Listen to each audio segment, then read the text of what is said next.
Hello and welcome to Not Now in Theaters. My name is Will Turntail and I'm a writer and film fan from California. For this week's episode, we're trying something new on this podcast. This one is going to cover two films, the 1990 gangster movie King of New York and 1991's New Jack City. Unlike normal, where there's a review of the movie and a conversation about its lasting legacy, this week we'll be putting them head-to-head in a bit of an unorthodox battle to see which one wins. So I'm excited to jump into these two early 1990s classics and break down where I think one may have the edge over the other, or not. Before we start, a reminder that making films is hard and you have to respect that, so any criticisms are meant to be constructive. I don't think this film battle contains any major spoilers, but if there are some that come up, I'll do my best to call them out for you. Okay, let's get into it and let the battle begin.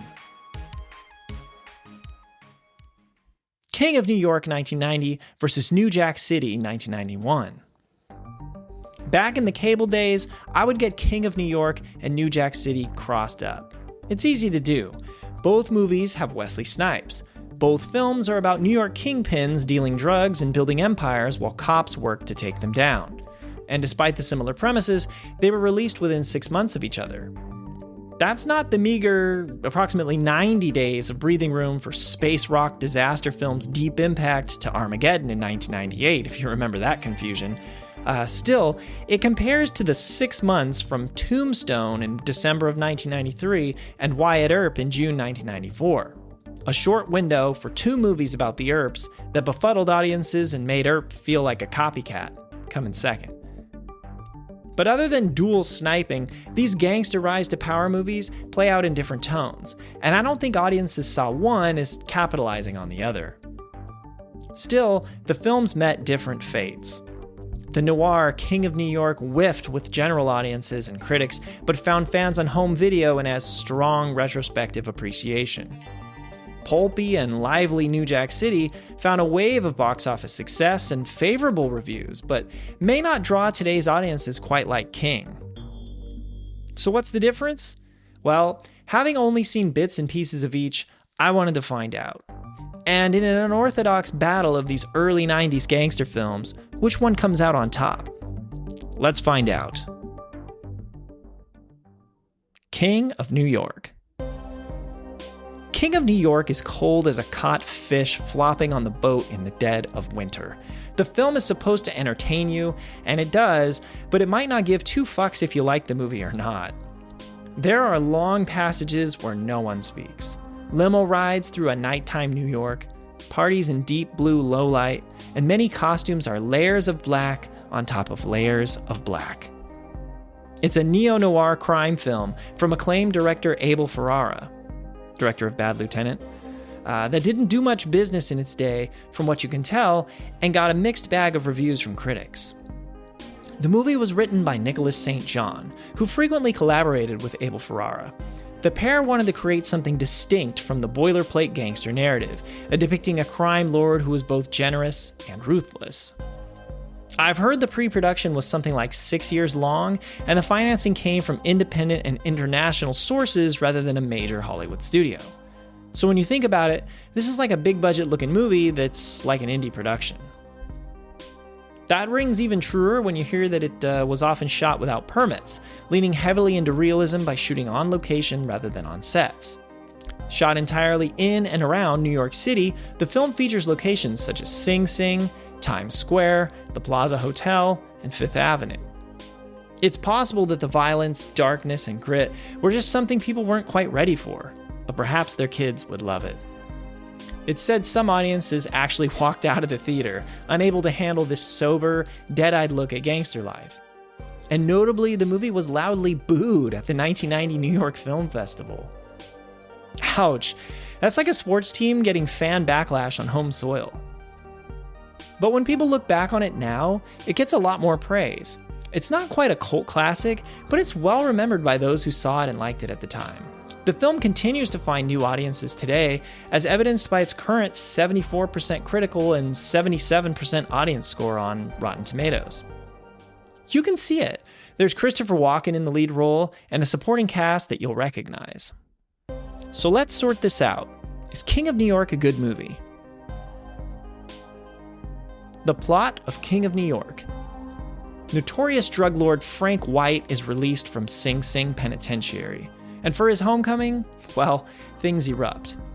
His crew, including James Jimmy Jump Colt, seize the moment and begin to eliminate Frank's rivals. And Frank, very much in a strange Robin Hood mold, begins to plan for his drug profits to flow back to the people through a hospital project. Meanwhile, narcotics officer Lieutenant Roy Bishop, Detective Dennis Gilley, and Detective Tommy Flanagan are on the case, trying to get evidence on Frank that will stick.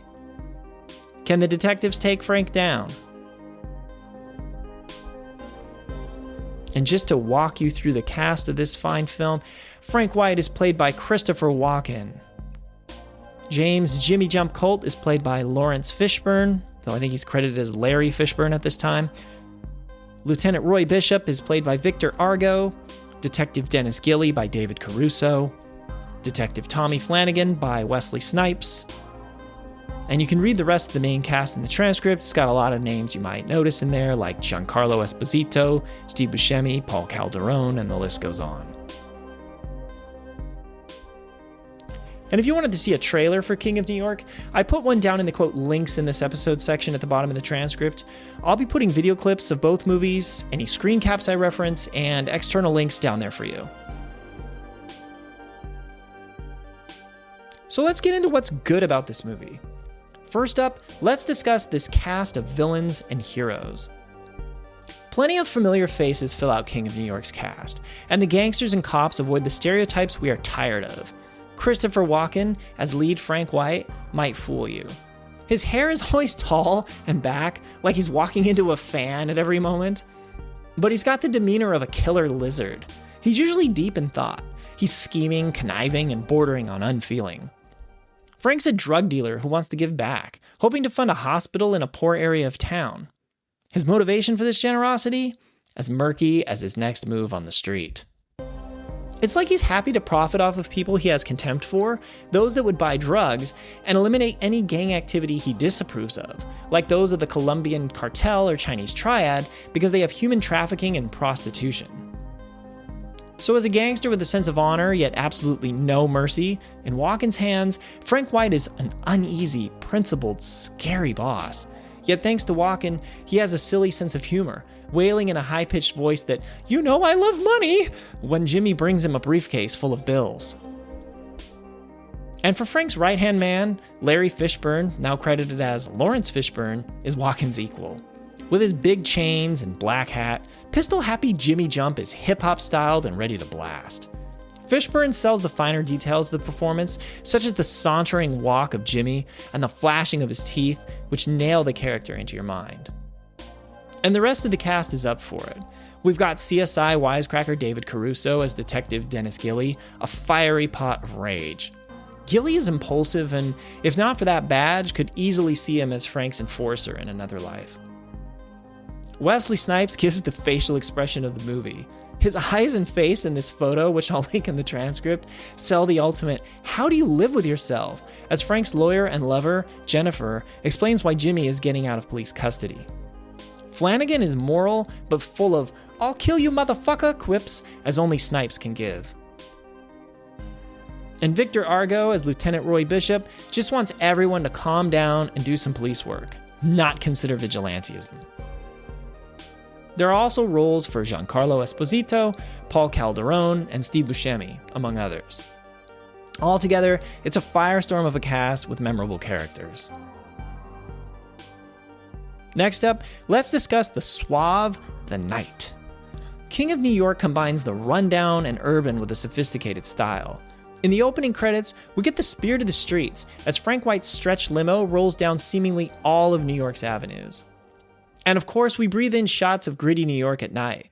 We cross a bridge, observing the blue haze that hangs over the city's lights and skyscrapers. It's a jungle, and the king is coming home.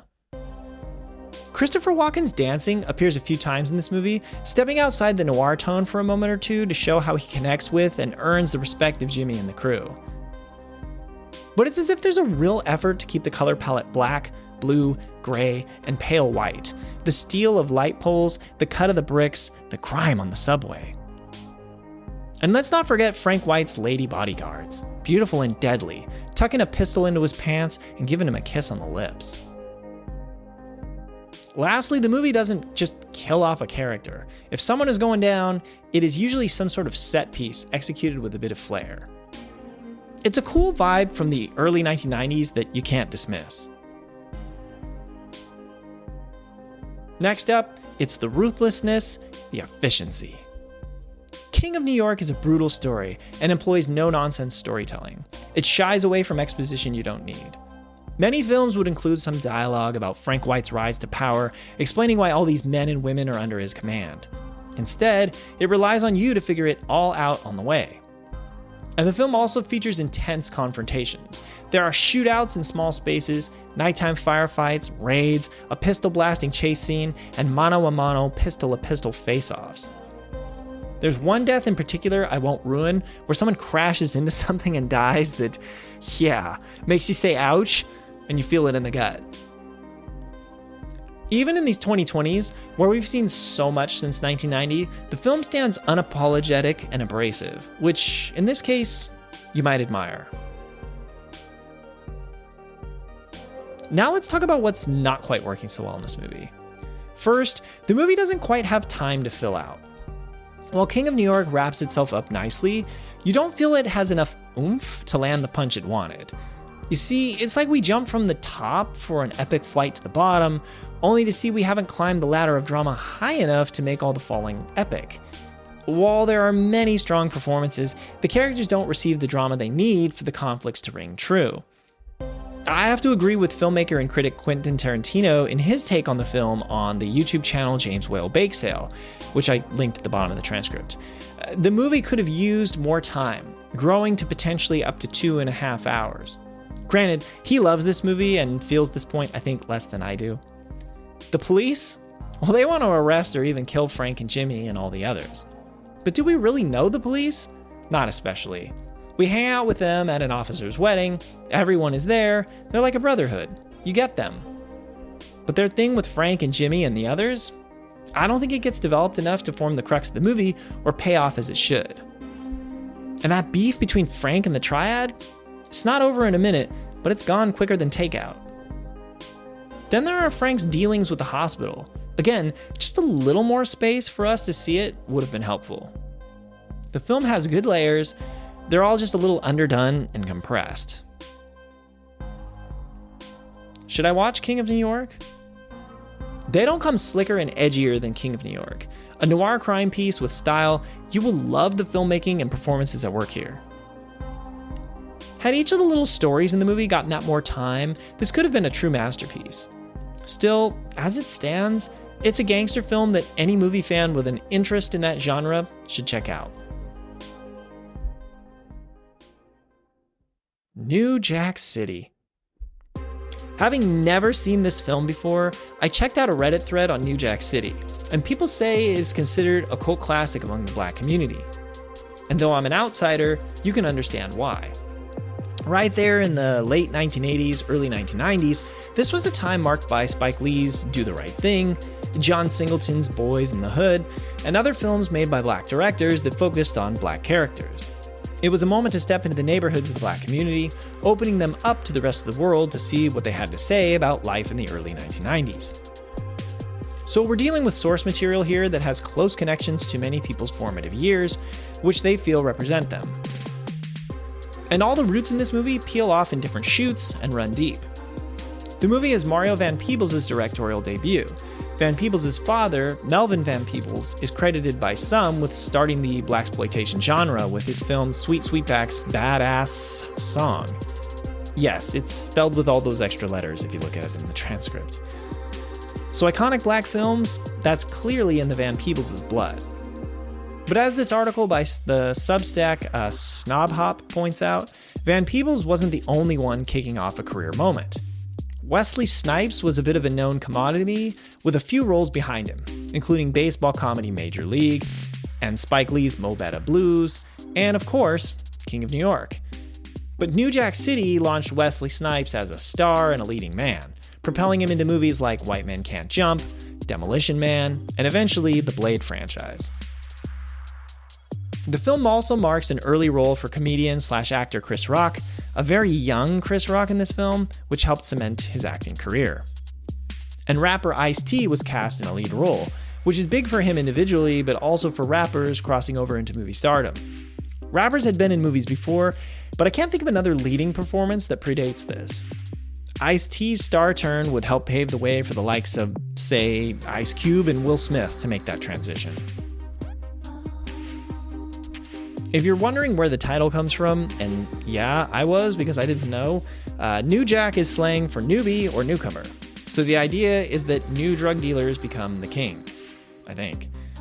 One of the screenwriters, Barry Michael Cooper, named the film after the music genre New Jack Swing. The style was pioneered by Teddy Riley, and it's a blend of hip-hop rhythms and dance pop featuring an urban contemporary R&B sound. Got it? It was a genre popular in the late 1980s to early 1990s. And yes, there is some of that music in the film. And for the record, there was some dollars and cents kind of success here too. New Jack City became the highest grossing independent film of 1991, earning upwards of $47 million domestically. And you'll find the movie at an impressive 81% critical, 80% audience score on Rotten Tomatoes at time of writing. But all these cultural accolades and critical appreciation are one piece. My examination can still go a bit different because it is without that nostalgia and just on the merits of now. So let's put aside the hype. Is New Jack City a good movie? The plot of New Jack City. In Harlem, there's one drug dealing gang bigger than them all, the Cash Money Brothers, also known as CMB.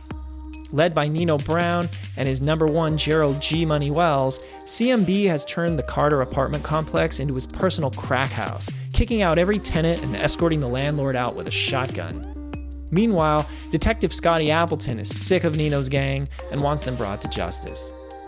After being recruited by Detective Stone, he joins his new partner, Detective Nick Peretti, in an operation to stop Nino. And with help from his informant, Benny Pookie Robinson, Scotty's got everything in place to get Nino. Will Scotty get the evidence he needs to arrest Nino?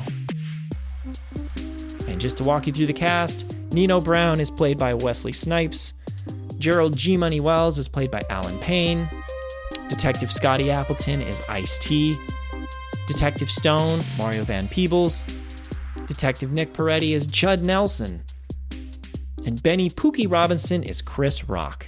And you can read the rest of the main cast here in the transcript. And again, there's a King of New York trailer for you in the links in this episode section, along with some clips. No, excuse me, there's a New Jack City trailer for you in the links in this episode section, along with some clips. See, even just trying to record this podcast, I keep mixing these films up. So let's get into what's good here. First up, we'll call this that cultural feeling. Fans of the film say it's a portrait of black culture in the moment, and you can see enough to take their word for it. I mean, this is the early 1990s. You feel like as soon as this movie quits on your cable TV screen, it'll be in living color up next. The time just screams out at you. The Kangol caps are ever present, making you wonder if the company sponsored the movie. Flavor Flav of Public Enemy appears as himself, serving as a DJ. Keith Sweat, a popular New Jack Swing performer, is a wedding singer. But there's more than just the easy tipping of the hat and nodding to popular stuff. The way the extras dance together in the clubs with the moves of the time, that right there shows you the love everyone had in putting this together. And you have to like the film as a time capsule of its moment. Next, let's discuss the breakout stars. Wesley Snipes, my friends. What more can you say? In King of New York, he's a helpful presence. But here, he's in full motion as villain Nino Brown. This is the other Wesley Snipes, the criminal one, not the hero. This is the Demolition Man Wesley Snipes, the one that's cynical and full of style you can't touch. Just put him on the screen and let him work. It's like Van Peebles put much of the film on Snipes' back, and he was able to handle the load. Nino likes to have fun, and unlike some villains, he's happy to joke around with the people beside him. But you believe him when he says it's all business, never personal. That cold streak of self-preservation is ever present in Nino, a real viper who will do you in with a butterfly knife, then give some cash to some neighborhood kids. I don't want to be unkind, but you can't say that Ice-T has the acting chops of a Wesley Snipes, but he's got something crucial to this movie, and that's authenticity. As a cop who hates drug dealers and frequently works with undercover agents or goes undercover himself, I bought into him as Scotty, a determined cop who wants to make a difference. It is crazy to see young Chris Rock all drugged up, going off to rehab as Pookie. In his little moments, he gets your attention. And we can't forget about Mr. Judd Nelson as Detective Peretti, making this film New Jack Breakfast Club. The film diverges from the buddy cop trend that dominated the 1980s, demonstrating that in the 1990s, cops can cooperate without having to overcome significant differences. Scotty and Peretti gain a mutual respect, but that's about it, and I like it. Next, let's talk about how the film is flying fast and in style. The film covers a wide range of topics. It's like a never-ending sandwich from a deli. 34 minutes into this movie, a story has been stacked into it, yet with much runtime to go. And the filmmaking has an upkick style that will catch your eye. The scenes are short and montage-like, almost like music video moments. There are quick cuts, sometimes in tune with the soundtrack. And cinematographer James A. Contner, Van Peebles, and the crew decided to shoot many of the scenes at off or so-called Dutch angles. Reading about it online, the idea for this off-balance look helps to emphasize the tension and paranoia of the drug-dealing world. We get the bright nightclub look of Nino's world at home with the gritty New York streets outside. Altogether, it's a glamorous yet sobering look at a New York world. This next category is called Hitting That Message. They end the film with the quote, "Although this is a fictional story, there are Nino Browns in every major city in America. If we don't confront the problem realistically, without empty slogans and promises, then drugs will continue to destroy our country." So that title text is about as heavy-handed as it gets, which is typically a no-no for me. More on this in a minute. But I want to applaud the spirit. Nobody wanted the message behind this film to be missed because our country's failure to deal with drugs was so bad in the early 1990s, and let's face it, not good now. So now let's talk about what's not quite working so well. First, we have to acknowledge that some things go a little bit clunk. While the filmmaking is overall solid, there are a few things that don't quite land in the awesome work pile. There is a subplot involving some Italian mobsters who want to get back at Nino. But like an Italian restaurant with stale basil and old garlic, these goons are nothing fresh. They are so stereotypical that there's nothing to enjoy, and it's a missed opportunity. It's also a movie where Nino says, "Nothing will come between us" to G Money, and about 2 minutes later, you see precisely the woman who will come between him and G. And I do mean you see the woman. She starts twerking right then and there. That predictability kills the tension. And if you needed just one more example, there's also the cliched "which wire do I need to cut as a bomb ticks towards zero" scene. Was this trope exhausted in 1991? I would have thought so. And then there's the film's unextraordinary exposition. The film suffers from some full-on exposition dumps, which detract from its gravitas. When two characters explain things for the audience, they try to hide it by ripping on each other, like, "What are you, deaf? What, you just don't understand?" And then, of course, explain how everything works, even though that character would already know the facts, so the audience can understand it. And the movie, which conveys a meaningful message, is so heavy-handed in its delivery that it makes me cringe. When bank employee Kareem Akbar tells Nino he, quote, "did the math" and that crime is going to pay so much more for him than sticking to his honest banking job, we start to understand that this is about society. But it's slammer-jammed in the conversation. And eventually we get Nino's speech to the courtroom about how the real guilty people are the politicians and officials who made drugs illegal. One, a courtroom would never function like that. It isn't a debate floor. But two, Nino is basically spelling out the entire point of the movie for the audience.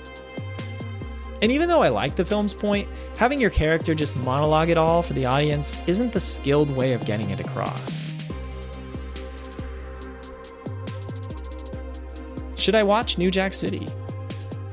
New Jack City is a solid gangster film. It has a music video style, and for many, it's a throwback to early 1990s black culture. The film made a star out of Wesley Snipes and launched Ice-T's acting career. A box office hit, the film has garnered numerous fans and remains a hit debut for director Mario Van Peebles. I enjoyed its pulpy charms and recommend it for fans of gangster films. So, which film wins? Well, let's look at this question in a few ways. Which characters win in a fictional fight? If Frank White from King of New York went up against Nino Brown and the CMB from New Jack City, he's blasting all of them from his limo with a drive-by. Pure and simple, Jimmy Jump and his crew are a bigger class of killers than the CMB. The CMB is organized. They talk a good game. But they wouldn't last in a gang war against Frank White's calculating schemes and the true brutality of Jimmy and his men. Frank would be hamming it up, laughing inside Nino's throne room, just like he was putting on that pimp glove and giggling about choking out his pimp rival. Which movie wins a rap battle against the other? On King of New York's side, Jimmy Jump will fight admirably, nearly win the whole thing, but get gang tackled by the cast of New Jack City. Ice-T's Scotty should be able to channel his actor and drop rhymes. The fact that he says, "see ya, wouldn't wanna be ya," gives me a few doubts, but you've gotta trust the actor here. And I think Chris Rock's Pookie and Snipes' Nino can do some burns. Which criminal mastermind gets a better moment? This one's a pure draw. Walken, as Frank White, does a little dance in the "What's in the Cup" scene that isn't to be missed. But Wesley Snipes' Nino Brown quips to his henchman in New Jack's best line to "sit your $5 ass down before I make change." It's a line that sounds a hell of a lot better off Snipes' lips than mine, believe me. So, which film wins the showdown? King of New York is the sleeker film. None of the actors in New Jack, even Snipes, can match Christopher Walken or Lawrence Fishburne.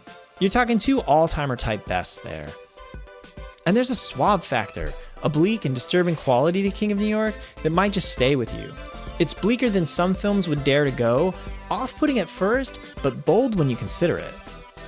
King of New York incited a lot of controversy at release, and had Martin Scorsese's all-timer Goodfellas not come out right about then, it could be even more remembered, though the movies are nothing alike in tone.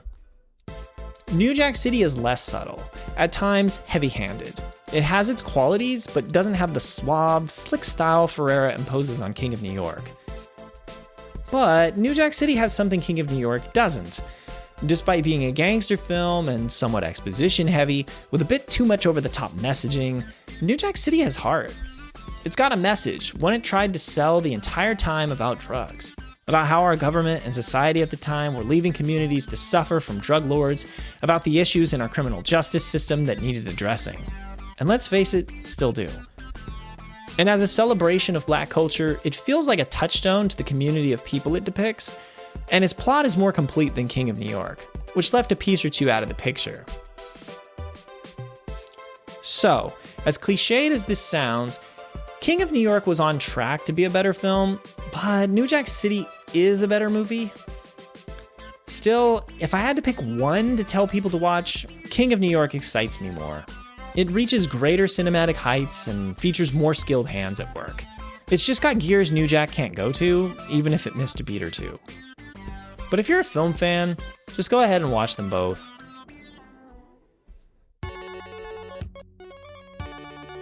Okay, that's all I have for this episode. Thank you so much for listening. And if you haven't seen these movies yet, I hope you'll watch King of New York and New Jack City. And if you have seen them, what do you think of my ratings here? Do I have it right picking King of New York? Or is New Jack City the real winner? You can reach out and let me know on Blue Sky using the link in the transcript, or just search for Will Turntail. And if you like this episode, would you take a minute or two of your time to leave me a review wherever you're listening from? It takes me a long time to put the show together, and I'd appreciate any help in getting it out there. And hey, if this versus battle is something you like, let me know. I could do more of them. Or if you're listening on YouTube, be sure to like and subscribe. New episodes of this podcast come out on Tuesdays. I don't know what episode we're going to do next week at this moment. We might do Point Blank, but I'm not sure. Since it's hitting fall now, we might start getting some John Carpenter movies. In any case, it's going to be something cult or classic. So be sure to tune in next week for more film dives.